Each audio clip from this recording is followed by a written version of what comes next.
안녕하십니까. 유방외과 전문의 이양민입니다. 오늘은 여러분들이 만모톰 후에 비행기를 언제 탈 수 있을까요? 하는 내용에 대해서 좀 말씀을 드릴까 해요. 제가 이 컨텐츠를 만드는 이유는 사실 요즘에 이제 다른 해외에 계신 분들이 만모톰 관련 문제로 이제 저한테 문의 주셔서 오시는 분들도 꽤 종종 있습니다. 그리고 옛날부터 만모톰을 하고 나면은 언제 비행기를 탈 수 있냐, 내가 해외여행이 지금 계획돼 있는데 언제 할 수 있냐, 이런 질문들을 많이 하기 때문에 제가 그걸 말씀을 드릴까 합니다. 자, 기본적으로 우리가 만모톰을 하면 수술을 하는 것과는 달리 지혈할 수 있는 방법이 그 부분을 꽉 눌러서 압박해서 지혈을 하게 됩니다. 그래서 이게 지혈이 된 다음에, 그러니까 피가 멈췄죠. 그런 다음에 다시 출혈이 되는 경우가 있습니다. 그래서 반드시 만모톰을 하고 나서 24시간 동안에는 조금 조심하셔야 돼요. 그리고 그걸 길게 잡으면 48시간 정도까지는 좀 조심하셔야 됩니다. 그 사이에 지연성 출혈이라고 출혈이 됐다가 재출혈이 되는 경우가 가끔씩 있어요. 그래서 반드시 만모톰하고 나서 며칠 이내는 안 됩니다. 이게 높은데 비행기를 타고 가면은 압력이 떨어지기 때문에 재출혈이 될 가능성이 꽤 있어요. 그래서 가급적이면 한 이틀 정도의 텀은 두시는 게 좋습니다. 그러면 이틀 이후에는 괜찮은가요?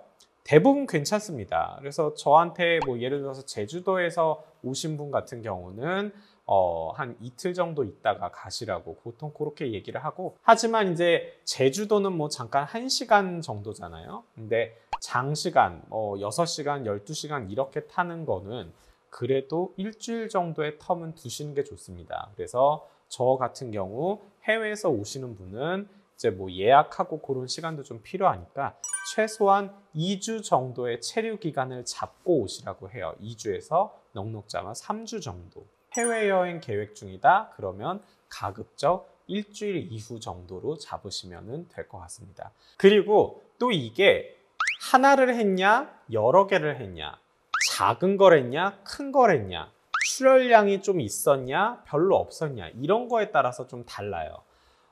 물론 뭐 깊냐 피부에 가깝냐 이런 거는 별 영향은 없고요.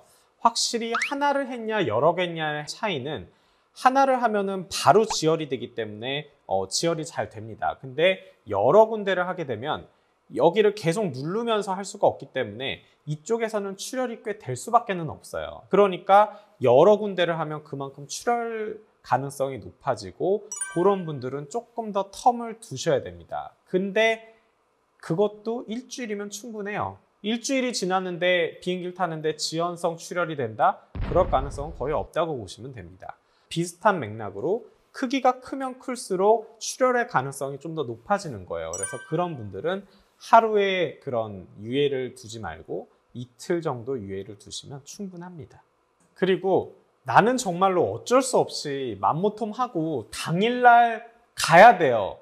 어쩔 수 없어요. 뭐 아기가 어려서 나는 무조건 그래야 돼요. 아니면 뭐 정말로 중요한 일이 있어요 하시는 분은 압박을 열심히 해놓는 수밖에 없어요. 그러니까 비행기를 타는 순간에도 압박 붕대를 좀 타이트하게 감아 놓는 거죠. 그러면은 출혈이 되고 싶어도 공간이 없기 때문에 출혈이 될 가능성은 굉장히 낮아집니다. 근데 이제 저희 같은 경우는 만모톰하고 24시간 이후에는 붕대를 풀으라고 하는데, 만약에 내가 조금 불안하다 그러면 비행기 내려서 붕대를 풀으시면 돼요. 24시간 훨씬 지나서 그러시면 됩니다. 그리고 사실 정말 급해서 만모톰을 해야 되는 경우는 되게 드물어요. 뭐 미세석회가 있는데 유방암이 의심이 되는 상황이다. 그거는 빨리 해야 되겠죠.